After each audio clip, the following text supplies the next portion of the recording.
오늘 말씀입니다. 출애굽기 18장 13절에서 27절까지의 말씀입니다. 지난주에 이어서 18장 13절에서 27절까지의 말씀입니다. 자, 한 절씩 교독하도록 하겠습니다. 이튿날 모세가 백성을 재판하느라고 앉아 있고 백성은 아침부터 저녁까지 모세 곁에 서 있는지라.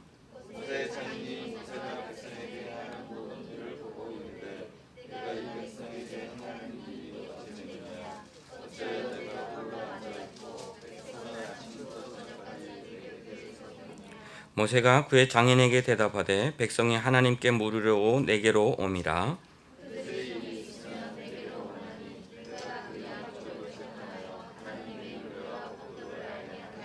모세의 장인이 그에게 이르되 네가 하는 것이 옳지 못하도다.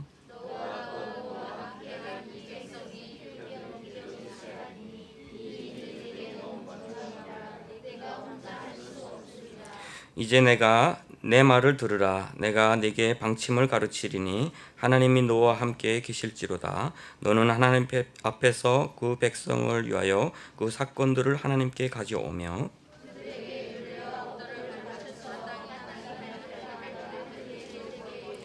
너는 또 온 백성 가운데서 능력 있는 사람들 곧 하나님을 두려워하며 진실하며 불의한 이익을 미워하는 자를 살펴서 백성 위에 세워 천부장과 백부장과 오십부장과 십부장을 삼아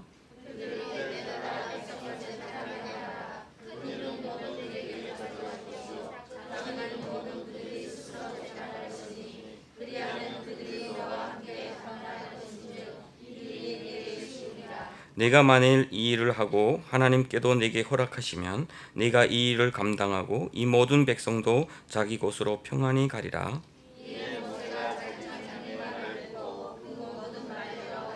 모세가 이스라엘 무리 중에서 능력 있는 사람들을 택하여 그들을 백성의 우두머리 곧 천부장과 백부장과 오십부장과 십부장을 삼으매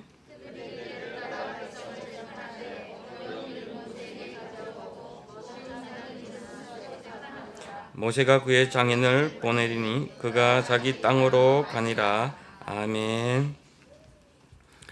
자, 우리 서로 인사하겠습니다. 우리 하나님이 함께 계십니다. 하나님이 당신과 함께 계십니다. 하나님이 당신을 사랑하십니다. 자, 요즘에 또 잠잠했는데 코로나19가 또 다시 교회를 통해서 이렇게 또 퍼져나간다고 해요. 그래서 또 방역 당국에서 또 통제할까 말까 지금 이렇게 하고 있는 것 같습니다. 참 오랫동안 교회가 이런 부분에 있어서 잘 지키려고 노력을 하고 있지만 또 교회를 통해서 이렇게 퍼져나가고 있는 것 또 어떻게 막을 수도 없고 참 갈등이 많이 됩니다. 그래서 우리가 서울 고향 쪽에 그 교회들에서 퍼져나가는 걸 보니까 다단계 연관되어 있는 성도님들이 와서 또 이렇게 퍼져나간다고 합니다. 그래서 우리가 될 수 있으면 사람들이 많이 모이는 곳에 피하고 좀 자기 관리를 좀 잘 해주셨으면 좋겠습니다.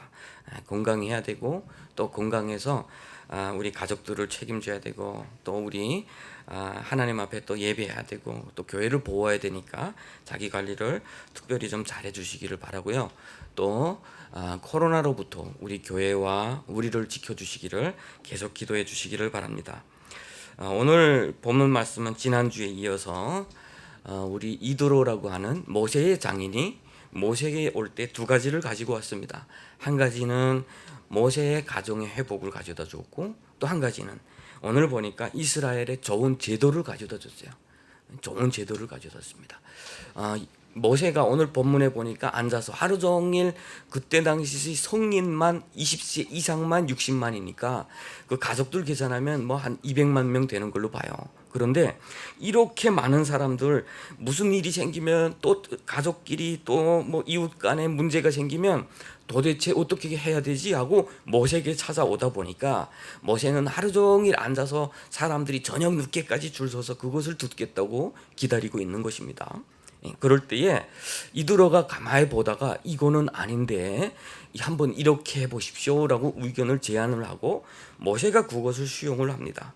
그것이 훗날에는 아마도 하나님으로부터 왔다기보다는 직접적으로 왔다기보다는 뭐 다른 이방의 어떤 나라의 제도가 이렇게 들어온 것 같아요. 그런데 이것이 훗날에는 모든 나라들, 모든 국가, 그리고 뭐 통치하는 그런 제도가 된 거죠. 그런데 한번 우리가 그런 생각을 해볼 필요가 있어요. 우리 말씀을 보다 보면 하나님께서 어떨 때는 디테일하게 우리에게 일일이 가르쳐 주십니다. 디테일하게 가르쳐 주셔요.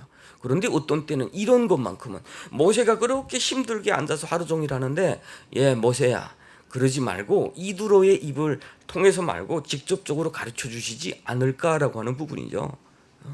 그런 부분에 있어서 갈등이 우리 교회는, 또 예수 믿는 사람들은 많을 때가 많이 있습니다. 우리 이렇게 찬양할 때 피아노 반주를 하지만 사실 교회가 시작부터 피아노를 가져다가 찬양을 한 건 아닙니다. 처음에는 이 피아노가 술집에서 그 술 마시는 사람들 흥덕구기에서 이렇게 쓰였다고 합니다. 그러니까 교회에서 들여올 때 이거 세상에 술집에 이것을 이게 가져와도 되냐 마냐 뭐 이것 때문에 엄청 고민을 많이 했다고 그래요. 또 기타도 마찬가지입니다. 한국 교회가 기타를 통해서 하나님을 찬양한 때가 별로 얼마 되지 않았다고 그럽니다. 왜냐하면 기타는 동네에 머리를 빡빡 깎은 동네 형들이 치는 거로 생각을 하고 있었던 거예요.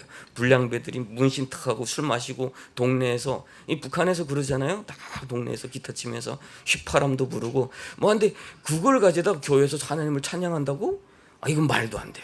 그래서 아직까지 어떤 교단에 보면 이런 것들 뭐, 그리고 아직까지 그 뭐죠 이거 드럼도 못하게 하는 것도 많고 기타 못 치게 하는 것도 많아요.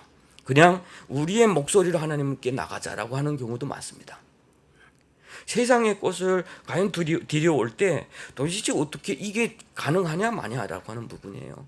이런 부분은 사실 제가 중국에 있을 때 보니까 중국의 중앙 TV에 기타로 반주하면서 노래가 올라간 지도 얼마 안 됐답니다. 중국에서도 국가의 그 TV에 나와서 찬양, 이게 노래를 할 때도 야 이거는 거룩하지 않은 것 같아 뭐 이렇게 봤던 거죠. 자, 그러면 우리가 하나님을 믿는 사람들이 이런 부분에 대해서 어떻게 볼까라고 하는 거죠. 이드로는 미디안의 제사장이었어요. 지난주에 보니까 미디안의 제사장이었던 그 이드로가 하나님 앞에 나와서 번제를 드리고 하나님 앞에서 같이 식사를 했다. 이것은 하나님께 돌아왔다는 것을 의미합니다. 그런데 바로 이튿날에 모세가 하는 것을 보고 와서 이것을 가르쳐 줄 때 이것이 과연 하나님의 것이냐 아니냐 이런 것 때문에 엄청 고민을 많이 하지 않을 수도 밖에 없을 거예요. 모세도. 그런데 오늘 본문에서는 뭐 이드로가 말한 대로 그대로 행했다라고 이렇게 성경에 이야기를 하고 있어요. 그러면 도대체 뭘까요? 하나님으로부터 온다는 것이 과연 무엇일까라고 하는 겁니다. 이 땅에 수많은 질병이 많이 있었어요. 수많은 사람들이 죽지 않아야 될 것도 그 질병 때문에 죽고 그랬습니다.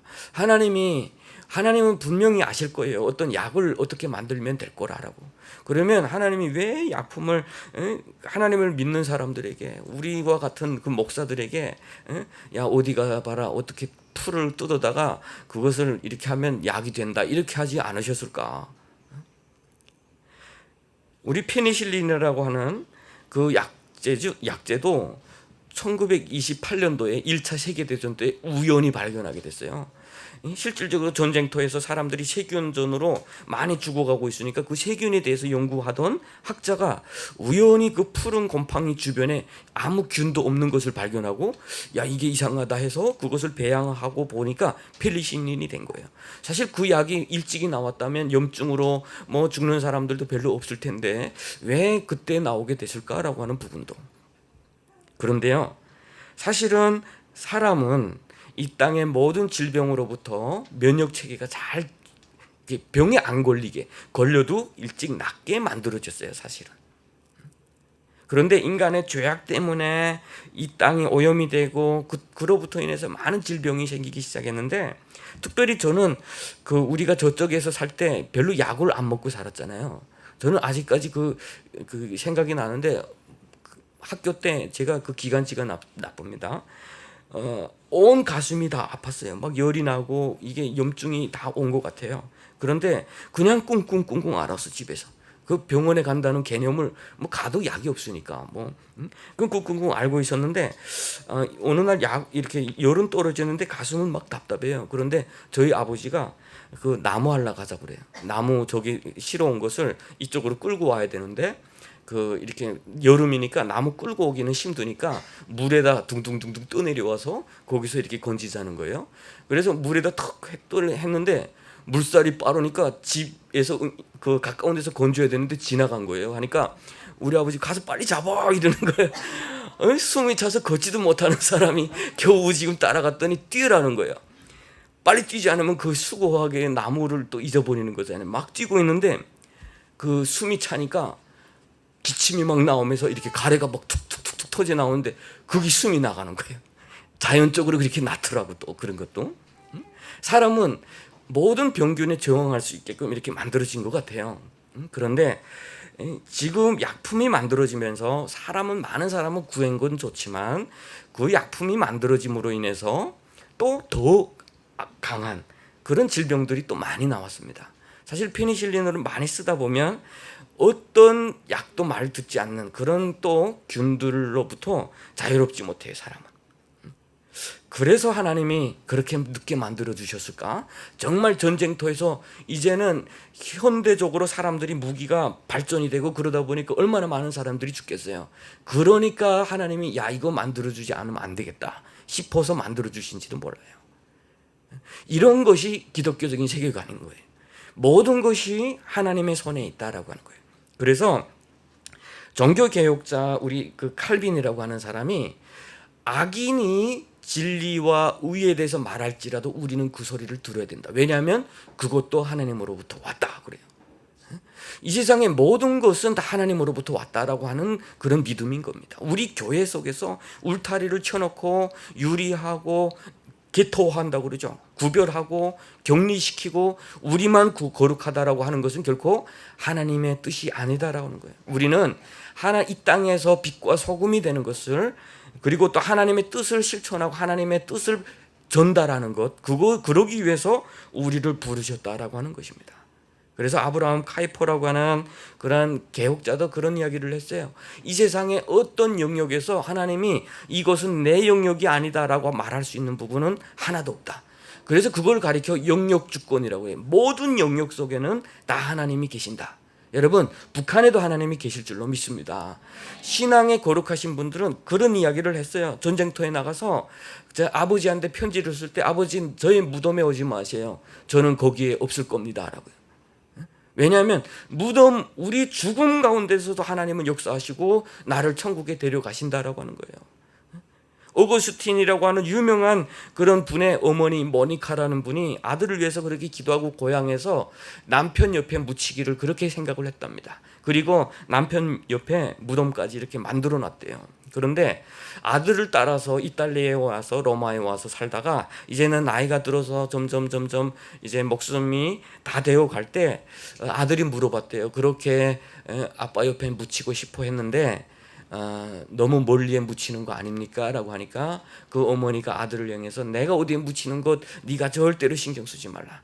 하나님 앞에는 먼 것이 없다. 여러분 하나님 앞에는 결코 먼 것이 없어요. 제가 좀 전에도 우리 그 자매님 이제 딸이 인차 움직인다고 해요. 여러분 다 아시죠? 어려움을 통해서 이쪽으로 이렇게 나오는데 여러분 하나님은 먼 것이 없어요. 우리에게 멀 뿐이에요. 하나님은 그 자매와 함께 하시고 또 구원하여 주실 줄로 믿습니다. 우리 계속 기도를 하십시다. 그래서 모든 영역 속에 하나님이 일하신다. 그러면 우리가 이 땅에서 살아가면서 이 땅의 모든 것을 바라볼 때에 어떻게 바라봐야 될까요? 라고 하는 거죠. 어떻게 바라봐야 될까요? 그렇다고 해서 이 세상의 모든 것 악한 것도 많은데 그것을 어떻게 바라봐야 될까요? 그래서 사람들은 나는 그 유혹에 빠지기 싫어요. 그래서 높은 깊은 암자나 수도원에 들어가서 문 닫고 하나님께 기도하면서 나는 여기에서 하나님께 거룩하게 나가겠습니다. 이것이 하나님께 가까이 나가는 것입니다 라고 이야기하는 사람들도 많이 있다는 거죠. 그런데 하나님께도 먼 것이 없듯이 사탄에게도 먼 것이 없대요. 우리가 아무리 먼 곳에 있어도 사탄이 가지 못하는, 악한 영들이 가지 못하는 그러한 깊은 산도, 높은 암자도, 높은 견고한 성벽도 없다라고 하는 거예요.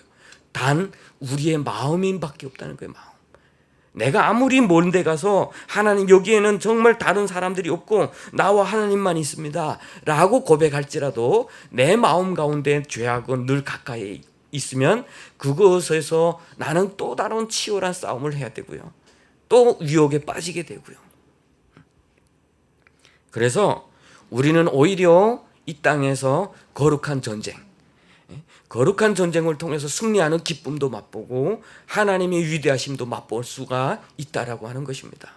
그러면 우리가 이 땅에서 살아가면서 어떻게 이 시대를 바라보고 어떻게 받아들여야 될까라고 하는 그런 부분들이에요.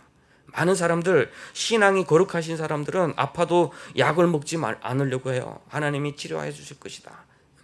하나님이 치료해 주실 것이다. 어떤 분은 그런 이야기도 합니다. 그런 비가 와서 홍수 요즘에 많이 났잖아요. 지붕까지 이렇게 쌓이고 하니까 사람이 지붕에 올라가서 그렇게 기도를 많이 했대요. 하나님, 제발 하나님이 나를 살려주십시오. 그런데 직승기가 와서 사람들이 막 살려고 하는데 자기는 직승기 안 탔답니다. 하나님이 살려주실 것이에요. 그러다가 천국 갔답니다. 천국 가서 억울해서, 하나님 어떻게 이럴 수가 있습니까? 나 주만 바라봤습니다. 막 이렇게 기도를 하고 하나님이 살리셨어야지 왜 그럴 수 있습니까? 하니까 하나님이 그랬대요. 너를 살리려고 직승기 보냈는데 네가 안 타더라.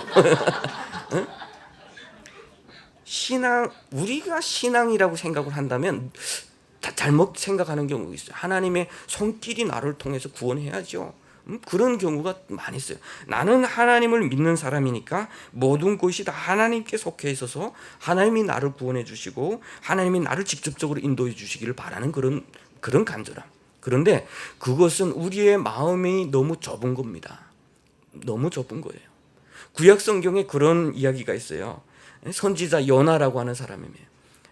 요나는 이스라엘 사람이에요. 이스라엘 사람인데 이스라엘을 괴롭혀온 니느웨라고 하는 민족이 있었습니다. 그런데 하나님이 그 요나에게 너 가서 니느웨 너무 악하니까 네가 가서 좀 말해줘. 그들이 좀 돌아오게끔, 죄악에서 떠나게끔 말해줘 하니까 요나가 왜 내 민족도 아닌데, 왜 내 하나님 백성도 아닌데 내가 거기 가야지? 하고 도망쳐 버렸어요. 배 타고 배 밑창에 들어가서 숨어서 타고 가는데 폭풍이 일고 배가 뒤집혀지니까 거기 사람들이 다 각자 신을 부릅니다. 도대체 왜 그러냐? 그리고 서로가 도대체 누구 때문에 그러는지 한번 살펴보자 하고 제비 뽑겠는데 요나가 딱 뽑겠어요. 네가 왜 무슨 일을 저질렀냐 하니까 내가 하나님을 떠나서 이렇게 하나님 말 듣지 않아서 그러니까 상관 말고 너희는 나를 바다에다 버려라 그래요. 그러니까 이 사람들이 그것 때문에 막 떨다가 그래도 다 같이 죽기보다는 이 사람 혼자 죽는 게 낫겠다 싶어서 하나님 제발 이 사람의 죄악 우리한테 돌리지 마십시오. 바다에다 탁 던져버렸습니다. 그러니까 밑에서 큰 그 물고기가 요나를 삼켜버렸다고 그래요. 삼켜서 3일 동안 요나가 하나님 제발 살려주십시오라고 하면서 하나님께 소원을 했답니다. 하나님 제 이번에만큼 살려주시면 내가 하나님 잘 믿게요. 뭐 이런, 우리 그런 고백 잘하잖아요. 중국에서 올 때 진짜 살려만 주신다면, 진짜 살려만 주시면 내가 평생 하나님 잘 믿을게요. 근데 살려줬더니 뭐 하나님 잘 믿어요. 여러분 자꾸 하나님 떠날 생각하잖아요. 오늘은 그러다가 그 유태인의 탈무드에 그런 이야기가 있답니다. 그 어떤 사람이 길을 가다가 외나무, 이렇게 절벽에 외나무가 있는 거예요. 저기를 무조건 건너가야 되는데 건너가지 않으면 큰일 나는데 하니까 하나님 앞에 기도했대요. 하나님, 나를 저 땅에만 잘 건너가게 하신다면 나의 생애 전부, 내가 벌어들이는 모든 재물을 하나님 앞에 다 드리겠습니다. 이 사람에게는 진짜 간절한 거예요. 저기만 넘어가면 다 하나님이 다 들어주시, 나 다 드려도 아깝지 않아. 걸어가고 있어요. 한 절반쯤 가니까 생각보다 안전해요. 그 외나무가. 그러니까 생각이 바뀌는 거예요. 하나님, 그 50%만 드리겠습니다. 50%만 드리겠습니다. 조금 더 가서 이젠 거의 다 오는데 그래도 안전한 거예요. 그러니까 하나님 11조만 드릴게요. 그래서 거의 다 이제 몇 발자국, 이제는 원래 이건 안전한 거구나. 그때부터 생각해서 하나님 한 5만 원씩만 드리겠습니다. 그런데 갑자기 바람이 불면서 다리가 비출비출거립니다. 그러니까 갑자기 떠오르네. 하나님 이건 농담이죠. 농담인 거 아시죠 하나님? 참 이게 인간이 자기 합리화라는 거예요. 이게 농담인데 하나님 그대로 들으시다니 막 이렇게 하면서 또 하나님을 탓하고 다 자기 중심적으로 생각한다는 거죠. 이게 우리 인간의 마음이에요. 그러다 보니까 문을 닫고 하나님을 믿을 때에 늘 그런 고백을 하는 거예요. 내 민족, 내 교회, 내 사람 이것만 하나님이 일하실 거야. 저 사람들은 우리 교회를 핍박하는 사람들인데 왜 내가 가서 그들에게 하나님의 말씀을 전해야 되지? 요나가 거기서 이렇게 생각을 했지만 그래도 살아야 되니까 하나님께 소원하고 거기서 물고기가 이렇게 배다 버려서 육지에 나왔습니다. 그래서 또 말해요. 가서 전하라. 그러니까 어쩔 수 없이 갑니다. 가서 3일길이나 되는 큰 니느웨 성을 하루만 돌아가면서 이 성이 40일이 지나면 망할 것이다 라고 이렇게 지나가 버렸어요. 그랬더니 그 사람들이 그 소리를 듣고 나서 온 사람들이 왕까지 짐승까지 베옷을 입고 회개를 합니다. 우리 죄악에서 떠나게 해주십시오. 떠나게 해주십시오. 그러니까 요나는 마음속으로 이 사람들 분명히 망할 거야 라고 해서 숲속에 올라가서 지금 지켜보고 있는데 망하지 않는 거예요. 그러니까 하나님은 원망합니다. 하나님은 자비로우시고 오래 참으시는 그런 하나님인 건 내가 알기 때문에 이 사람들 망하게 하지 않으려는 거 분명히 알고 내가 안 오려고 하지 않았냐고. 그러면서 계속 원망할 때 하나님이 그런 이야기를 하십니다. 저 땅에는 아직도 죄악을 구분 못하는 수많은 사람들과 동물들이 있는데 내가 그것을 쉽게 버리겠냐라고 하는 거예요. 하나님은 이스라엘의 하나님이시기도 하지만 니느웨의 하나님이시기도 하시다라는 거예요. 세상의 것을 너무 악하다고 구분하는 것, 그것 자체가 우리 마음이 너무 좁기 때문이라는 거예요. 여러분, 이 세상에는 좋은 사람들도 많아요. 좋은 제도도 많습니다. 좋은 지혜들도 많습니다. 우리 그것도 잘 받아들일 줄 아는 사람이 됐으면 좋겠어요. 우리가 하나님을 잘 믿으면 잘 믿을수록 안 믿는 사람들과 너무 구별될 경우가 많아요. 저 사람이 하는 말이 거룩하지 못하고 저 사람들과 가까이 갈 때에 왠지 뭐 이렇게 통하지 않는 것이 많아요. 같은 말 쓰지도 않고 그러다 보면 괜스레 거부감이 들고 우리끼리 놀게 되는 거죠. 그리고 높이 벽을 쳐놓고 여기만 구원이 있는 것처럼 생각을 하죠. 그런데 우리가 처음에 이야기했던 것처럼 이 세상을 지으신 분은 하나님이십니다. 하나님 안에는 하나님이 구원한 사람과 아직 구원받기를 기다리는 사람들이 있다는 거예요. 아직도 하나님 밖에 있는 사람들 가운데는 하나님께서 지으신 선한 모습을 가지고 살아가는 사람들도 있다라고 하는 거예요. 그걸 가리켜 일반 은총이라고 불러요. 이 세상의 모든 것은 다 하나님의 은혜 아래 있다. 그리고 우리는 그 하나님의 그 말씀, 특별 은총에 속하는 하나님의 말씀을 받고 구원받은 사람들, 특별히 사랑을 받은 사람들이다라고 하는 부분이죠. 그러면 어떻게 받아들일까라는 거예요. 어떻게 받아들일까? 모든 것을 다 무비판적으로 받아들여도 되느냐라는 거죠. 그것 때문에 오늘 이 시대에는 너무 교회가 세속화의 위험도 빠져 있어요. 세상에서 옳다고 생각하는 거 교회에서도 옳다라고 생각을 하면 교회와 세상이 구별이 안 되고 또 세상에 그런 추구하는 가치가 교회가 추구하는 가치가 돼서는 안 된다라고 하는 거예요. 그러면 어떻게 할까요? 오늘 본문을 한번 살펴보면 본문에서 그 답을 찾을 수가 있습니다. 이드로가 이야기를 해요. 이드로는 분명히 세상의 지혜자고 미디안의 제사장이고 그렇지만 하나님께 돌아온 사람이고 이 사람이 제안하는 이 제안 가운데는 하나님의 뜻이 숨겨져 있어요. 그것이 뭐냐? 오늘 본문 말씀 한번 좀 살펴보도록 하겠습니다. 자, 본문의 말씀에 보니까 먼저 이것을 하나님이 당신과 함께 계실 것이다 라고 하면서 19장 한번 볼까요? 이제 내 말을 들으십시오. 내가 당신에게 충고하겠습니다. 방침을 가르치리라는 뜻이 충고하겠습니다 라고 하는 거예요. 그러면서 하나님이 당신과 함께 계실 것이고 그래서부터 나오는 거예요. 당신은 하나님 앞에서 그 백성을 위하라 라는 뜻이에요. 하나님 앞에서라는 뜻이죠. 오늘 이 시대에 주된 그 가치가 뭐냐면 인권이라고 하는 부분이에요. 인권, 사람이 먼저다라고 하는 거죠. 좋은 말 같아요. 하니까 너도 나도 내가 먼저래요. 모두가 다 권리가 있다. 그러다 보니까 동성애와 같은 하나님이 싫어하는 문제들까지도 그 사람들이 나도 권리가 있어. 그러니까 우리 이제부터 남자 여자 결혼하는 거 인정해줘. 그리고 우리가 그렇게 관계 맺고 사는 건 너희들 뭐라고 하지 마. 죄라고 하지도 마. 우리는 권리가 있는 사람들이야 라고 이야기를 한다는 거죠. 그게 옳을까라고 하는 부분이에요. 결국은 모든 것이 옳다라고 할 때 이 세상에는 죄악이 합법화되고 죄악이 합법화되면 이 세상은 타락해 버리게 되는 거예요. 그래서 교회가 특별히 이 부분에 대해서 반대하는 겁니다. 교회는 동성애자들 비판하지 않아요. 너희들 잘못했어라고 이야기를 하지 않아요. 그러나 동성애는 하나님이 싫어하는 범죄다. 그래서 당신이 돌아오기를 바란다라고 이야기를 하는 겁니다. 하나님의 질서, 창조 질서 속에서 당신이 응당히 바른 교회 가치관을 가지고 바른 가정관을 가져라. 남자와 여자가 만나서 결혼을 하고 자녀를 낳고 키우는 것이 하나님께서 이 땅에 만들어 놓으신 질서다라고 이야기를 하는 겁니다.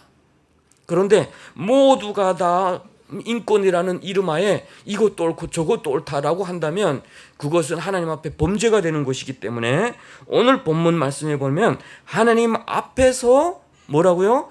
백성을 위한다. 하나님 아래에서 사람을 위하는 건 좋은데 그것은 하나님 앞에서라는 거예요. 하나님 앞에서. 그리고 또 뭘까요? 하나님께로 이 문제를 가지고 가라는 거예요. 이 소송, 여기서 사건이라고 하는데 그것은 히브리어 보면 소송이에요. 사람과 사람 사이의 다툼과 문제들, 이런 소송들을 하나님께로 가져가라는 거예요. 그것은 뭡니까? 가장 공평하고 정의롭게 평가를 하라는 뜻이에요. 이 세상에 우리 대한민국은 법치국가입니다. 법은 미국도 최고의 법을 중시하는 나라들이기도 해요. 그렇지만 얼마 전에 제가 뉴스에 보니까 법 앞에서 흑인들은 차별을 받고 있었어요. 흑인들의 30%가 한 번씩 감옥에 갔다 온 사람들이에요. 그래서 흑인들은 나는 군대나 가야지. 어떤 친구가 흑인 친구인데 나 군대 가야지. 너희들은 의무적으로 가는 게 아니잖아 하니까 군대 안 가면 감옥 갈 건데 라고 한다는 거예요. 그러니까 흑인 사회 자체가 범죄율이 많고 교육 수준도 낮고 그런 부분들도 있어요. 그렇지만 문제는 주류 사회의 법의 가치가 이 사람들을 선입관과 편견을 가지고 있다라고 하는 부분이죠. 그런 것이 많이 쌓일 때 아무리 법이 중요하다라고 하지만 인간이 가지고 있는 그 혐오함은 늘 그 판결하는 판사에게 의해서 좌우될 수밖에 없다라고 하는 겁니다. 여러분, 우리는 어떨까요? 우리가 이 땅에 와서 정말 법 앞에 공평한 대우를 받고 있습니까? 우리 교회가 지금 한 명의 지금 들어가 계시는 분을 위해서 기도하고 있고 영치금도 보내주고 있고 편지도 보내주고 있고 돕습니다. 한데 이분이 지금 3년 6개월을 받고 살았어요. 대한민국에서 3년 6개월은 중형입니다. 중형. 근데 이 사람 법을 이렇게 들여다보면 별로 없어요. 3년 6개월 받을 만한 죄가 아닙니다. 아마도 벌금 아니면 집행유예 이 정도로 끝이 날 만한 범죄예요. 근데 왜 이렇게 중형을 받았냐? 이분이 저에게 편지를 계속 써서 보내었던 것이 뭐냐면 검사 앞에서 제발 머리 숙이십시오라고 해요. 검사 앞에서 대들었다는 거예요. 내가 뭘 잘못했길래요. 그리고 북한에서 얼마 안 오다 보니까 옥양 자체도 불쾌한 옥양이고 하니까 법관이 볼 때 이놈 이렇게 된 거죠. 여러분, 인간의 속에는 진짜 공평과 정의란 있을 수 없어요. 인간은 감정 가진 존재예요. 아무리 재판장은 재판할 때에 이 사람의 죄악, 이 사람의 문제를 먼저 보지를 않는답니다. 먼저 재판정에서 검사와 변호사가 서로 다투는 것을 빈종이 한 장을 가지고 놓고 평가를 하는 거예요. 내가 너무 먼저 이 사람의 검찰에서 보내주는 자료를 먼저 보다 보면 이 사람에 대해서 죄인이구나 먼저 판단할까 봐. 그래서 먼저 안 보고 될 수 있으면 변호사 이야기와 검사 이야기를 같이 듣고 가장 합법적인 그 판결을 하는 거예요. 앞에서는 어떻게 판결했는지 이 안건에 대해서. 그래야 공평하고 정의로우니까. 그래서 법원에 가면 이거 눈을 가리잖아요. 눈을 가리고 저울을 쥐고 있지, 저울. 그런데 사람은 편견이 있어요. 내가 원래 듣던 말이 아니에요. 언어가 불쾌하게 들려요. 그러면 그때부터 재판관은 판결을 저 사람에게 더 많이 줄 수밖에 없어요. 전문 그쪽 분야에 사역하시는 분들의 이야기를 들어보면 너무 우리 탈북민들이 재판정에서 너무 형이 중하다라고 이야기를 하고 있습니다. 그래서 우리가 하나님 앞에서 이 소송을 가져가라라는 거예요. 이 소송을 가져가라. 하나님 앞에서 이 문제를 해결해 보자라고 하는 거예요. 우리 교회도 사실은 교회법이 이 세상 법보다 상위법입니다. 그런데 오늘날 사실은 많은 성도들이 그렇게 생각을 하지 않고 있어요. 교인 사내에 문제가 생기면 일단 먼저 법부터 가는 경우가 있습니다. 먼저 하나님의 말씀 앞에 이것을 가져가는 것이 습관화됐으면 좋겠습니다. 모든 문제들, 우리 개인 간의 문제들, 그렇게 해결되지 않은 문제들을 하나님 앞에 가지고 와서 우리가 이 문제는 하나님 앞에 어떻게 보일 건지라고 하는 부분을 잘 상의하는 것이 중요합니다. 칼 같은 재판, 네가 옳고 네가 틀렸다라는 재판이 다 정의롭지는 않습니다. 그것이 다 이 사회를 아름답게 만들지는 않는다라고 하는 거예요. 그래서 이 소송을 하나님께 가져가는 것이 중요하다. 자, 첫 번째 우리 봤습니다. 하나님 앞에서 백성을 위하라. 하나님께서 소송을 가져가라 라고 하는 첫 번째. 두 번째는 뭐예요? 20절에 보면 율례와 법도를 가르쳐서 마땅히 갈 길과 할 일을 그들에게 보이라. 문제가 터지기 전에 먼저 그들이 무엇이 옳고 그른지를 가르쳐 주는데 그 기준은 뭐냐면 토라, 하나님의 말씀, 그 법도들을 가르쳐 주는 것입니다. 여러분, 이스라엘 민족이 아직 나라도 없는 사람들이에요. 광야에서 떠도는 사람들이에요. 그들에게 벌써 교육을 하라라고 가르치고 있어요. 그것을 이들이 잘 받아들였기 때문에 유대인들은 가장 똑똑한 민족, 가장 이 세상에서 만들어내는 노벨 평화상, 노벨상들을 가장 많이, 평화상은 아니에요. 노벨상을 가장 많이 받는 그런 민족. 어려서부터 아이들이 배우는 것이 뭐냐면 하나님의 말씀이에요. 그리고 성인식으로 할 때면 그들이 받는 선물이 있대요. 시계와 그리고 성경, 구약 성경과 돈이라고 합니다. 이 아이들이 이 세상에서 살아갈 때 성인이 돼서 가장 중요한 것이 이 세 가지, 성경이다, 그리고 시계다, 그리고 돈이다. 현실적인 것 아닌가요?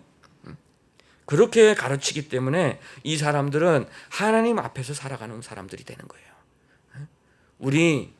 우리는 다음 세대가 많습니다. 아기들이 많고 아이들이 많아요. 우리가 어려서부터 말씀을 가르치는 것을 좀 습관화했으면 좋겠어요. 기도하는 것을 습관화하고 하나님의 말씀대로 살아가는 것을 습관화했으면 좋겠어요. 우리가 이 땅에 그런 교육과 이 땅의 지식은 대학 가는데, 취직하는 데는 도움이 될지는 모르겠어요. 그렇지만 하나님의 말씀은 우리 인생의 전부의 그 대학이라고 하는 좋은 성적을 받기 위한 필요적인 수단인 거예요. 여러분, 대학에서 높은 점수를 받기를 원하십니까? 인생 전체에서 높은 성적을 받기를 원하십니까? 우리 아이들에게 그것을 좀 가르쳐 주십시다. 그리고 우리도 교회에서 진행하고 있는 예배와 그리고 성경 공부와 제자 훈련과 여러 가지를 잘 좀 참여했으면 좋겠어요. 율례와 법도를 우리가 알아서 마땅히 내가 할 일, 그리고 행할 길, 그것을 아는 것, 그것이 중요하다라고 하는 부분이에요. 자, 그리고 세 번째입니다. 뭐라고 그랬죠?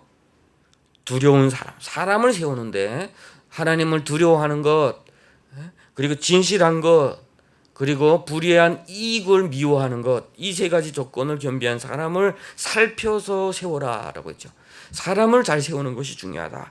인간의 제도는 결국은 사람을 잘 세우는 것이 중요한데, 그 사람은 어떤 사람이냐, 스펙도 중요하냐, 뒤에 돈도 있는 것이 중요하냐, 힘 있는 자 중요하냐, 여기서 중요한 것, 하나님을 두려워하는 것이 중요하다. 라틴어에 코람 데오라는 말이 있어요. 하나님 앞에서라고 하는 거예요. 나의 모든 인생 앞에 하나님 앞에서 살아가는 거예요. 나는 다른 사람의 눈에는 피할 수가 있어요. 이 사회 무리 속에서 피할 수 있어요. 멀리 갈 수가 있어요. 깊은 곳에서 나의 죄악, 범죄들 다 드러낼 수가 있어요. 그러나 하나님은 피할 수가 없습니다. 하나님은 어디에 가도 거기에 계신다고 시편 139편에 말씀하고 계시죠. 높은 섬 땅끝에 가서 그곳에 자리를 펼지라도 당신은 거기에 계셨습니다. 하나님을 믿는 사람들에게는 그것이 위로가 돼요. 그렇지만 하나님을 믿지 않고 코람되어의 삶을 살지 않는 사람들에게는 그것이 두려움이 돼요. 부끄러움이 되고 부담이 돼요.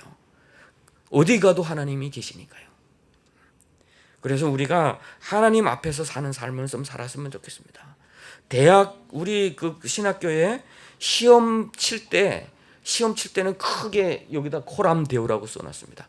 너희들 하나님 앞에서 시험을 봐, 이런 뜻이에요. 그리고 교수님이 나가시면 좋은데 거기 계속 앉아 계세요. 하나님 앞과 교수 앞에서 바라는 뜻이죠. 만약에 그런 데서 솔직하지 못하면, 내가 거기서 다른 사람의 것을 보고 뺏겼다면 그런 사람이 과연 좋은 목회자가 될 수가 있을까요? 그런 분이 적지 않기 때문에 문제다라는 거죠. 적지다. 여러분, 우리 양심으로 하나님을 좀 섬겼으면 좋겠습니다. 양심으로. 나는 정말 살아계신 하나님 앞에서 좀 살고 싶다. 그래서 모든 것들이 하나님의 말씀에 부합되는 것, 하나님의 기뻐하시는 것이 뭔지를 살펴서 하나님께 나가는 그런 삶을 좀 살았으면 좋겠어요. 그것이 진정으로 하나님이 원하시는 겁니다. 우리 교회도 앞으로 집사님들도 있고 앞으로 장로님들도 세워줘야 되고 리더들이 많이 세워줘야 돼요. 여러분, 다른 것 없어. 하나님 두려워하는 사람이 되십시오. 하나님이 두려워하는 사람 만나. 목사님이 그 집에 찾아갈 때만이 아니라 누가 찾아올 때도 그 집은 하나님이 계시는 집이다라고 표시가 돼야 돼요. 그럴 때에 진정으로 그를 통해서 하나님께서 일을 하시더라라는 거예요. 마틴 루터라고 하는 그 종교개혁 처음에 일으킨 사람이에요.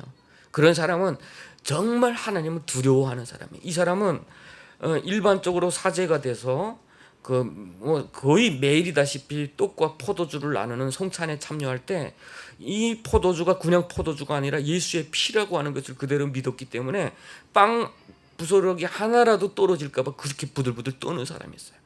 하나님을 만났던 그 하나님은, 마틴 루터의 하나님은 신의 산에서 모세 앞에 나타났던 그런 하나님, 두려운 하나님, 감히 접근하면 당장 죽음을 당하는 그런 하나님이었더라고요. 그러다 보니까 이 사람이 볼 때에 당시는 모두가 다 천주교였어요. 그 사람들, 그 교황은 권력이 최고의 권력을 가지고 있어요. 누구도 그 사람 한 명 죽이는 것처럼은 아무것도 아니에요. 그렇지만 이 사람이 하나님을 만났을 때 교황보다 하나님을 더 두려웠기 때문에 이 사람은 담대히 나설 수가 있었던 겁니다.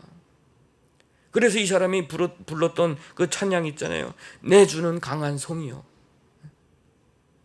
여러분, 우리가 믿는 하나님은 그런 하나님이세요. 우리가 믿는 하나님은 그런. 이 사회에 나라도 있고 국가도 있고 힘 있는 자도 있고 돈 있는 자도 있지만, 그러나 하나님은 우리의 참된 주가 되시는 분이시다. 우리는 오직 그분을 섬기는 사람이다라고 하는 것을 잊지 않았으면 좋겠습니다. 그리고 진실함이에요. 진실함. 하나님을 믿는 사람들은 진실을 해야 됩니다. 우리의 마음속에 깊은 곳에는 늘 죄악들이 있어요. 자기를 포장하고 싶고, 조금만 거짓말을 하면 자기에게 이익이 되는 부분이 많고, 그럴 때마다 갈등을 많이 하는데, 그럴 때일수록 우리가 진실함으로 갔으면 좋겠습니다. 진실함으로. 많은 분들이 그래요. 바보와 진실한 건 종이 한 장 차이다. 그래서 세상 사는데 그렇게 하면 세상 못 산다. 그런데 여러분, 진실하면 좋습니다. 우리가 모든 사람 앞에 그것이 좀 훈련이 됐습니다. 하나님 앞에서 하듯이 모든 사람 앞에 그 사람들의 의도가 내가 볼 때는 별로 좋아 보이진 않더라도 그것마저도 한번 품고 마음을 넓혀가면 어떨까라고 하는 거예요. 그러다 보면 오히려 그곳에서 구원받는 사람들이 올 수도 있고, 좋은 관계를 또 하나님께서 맺어줄 수도 있고, 그래서 정말 그 아브라함처럼 이방의 계기 된 사람을 하나 좀 섬겨서 천사를 만났던 것처럼 우리도 나 아닌 사람들일지라도 마음을 넓히고 그들을 맞이하고 그걸 받아들일 줄 아는 그런 사람이 됐으면 좋겠습니다. 예. 그리고 세 번째 그 진실함과 마지막에는 그건 뭐죠?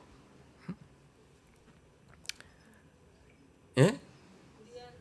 그렇죠. 이익 가장 중요해요. 작은 이익. 여러분 한번 돌이켜 봅시다. 우리가 작은 이익 때문에 우리가 흔들렸던 적이 있나요? 저는 좀 있었던 것 같아요.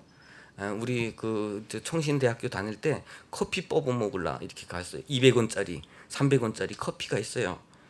그런데 1,000원 가지고 가잖아요. 그러면 한 800원은 받아야 돼요. 뜨르륵 떨어지면 탁 받아야 되는데 누군가가 1,000원 뽑아 먹고 잊어먹고 간 것 같아. 한 줌이 되더라고. 거기 주머니에다 놓고 왔어요. 공부하는데 얼마나 이게 걸치는지. 이런 사람은요 큰 이해관계에서 넘어지지 않아요. 작은 이해에서 넘어져요. 우리에게 너 와서 큰 돈 주면서 야 너 나라 한번 바꿔보지 않을래? 막 이러면서 하면 오히려 난 감당 못해요 이렇게 해야 되는데 작은 이해관계로 우리를 꼬드기면 우리가 거기서 넘어가는 경우가 꽤나 많더라고요. 왜 그랬을까요? 왜 손이 그대로 통째로 쥐고 왔을까요?